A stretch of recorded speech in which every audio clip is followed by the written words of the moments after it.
Ce lundi 9 mai 2022, au PAM Club Hotel, s'est déroulée la deuxième édition du Café diplomatique, une initiative du service spécial d'assistance et de protocole CESAP.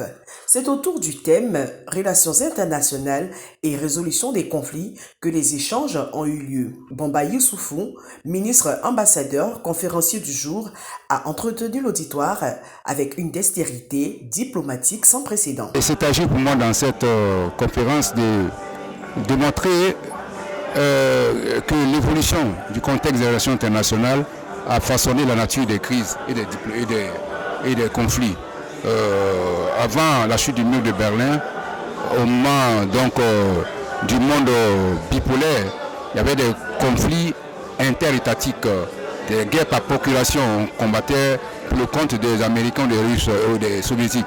Maintenant, avec la chute du mur de Berlin, on est passé au contexte du monde unipolaire, parce qu'avec la toute puissance des Américains.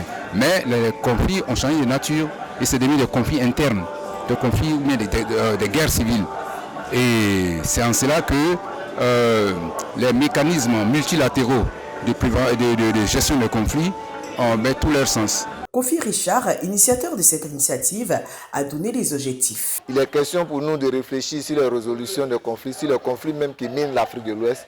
Et le café diplomatique qui est ce cadre-là où les protocoles, les diplomates et les militaires, donc les forces de l'ordre s'asseyent pour faire des partages d'expériences. Il faut que nous nous asseyions. L'Afrique aujourd'hui est en proie à plusieurs crises que dans les 5 sens nous pouvons en parler. Dans les 5 sens nous pouvons mener des débats qui vont influencer les débats dans le haut niveau pour que nous puissions sortir des résolutions qui vont aider l'Afrique de l'Ouest, qui vont aider tout le monde. Cette édition a été rehaussée par la présence de M. Romain Porquet, directeur de protocole des hommes et des femmes d'affaires, des responsables religieux, des étudiants en diplomatie et toutes ces personnes désireuses d'embrasser le milieu diplomatique. Alors, j'ai vraiment aimé le café diplomatique de ce soir, d'autant plus que le thème était quelque chose d'épineux, de très pertinent, et aussi il fallait prendre des pincettes pour l'aborder, car il est non seulement politique, mais aussi juridique. Concernant le café de ce soir, mes impressions ne sont pas mitigées, elles sont absolues, il était bien. Bien dans le sens où la qualité des interventions n'avait d'honneur que la qualité et le prestige des intervenants.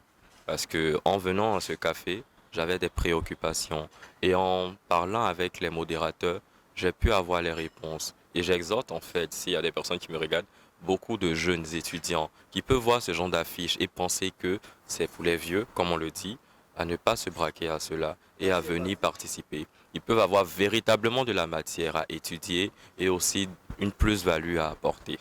Rappelons que cette deuxième édition du Café diplomatique a été placée sous le patronage de son Excellence Georges Weah. Rendez-vous est donc pris pour une troisième édition qui tiendra sûrement toutes ses promesses.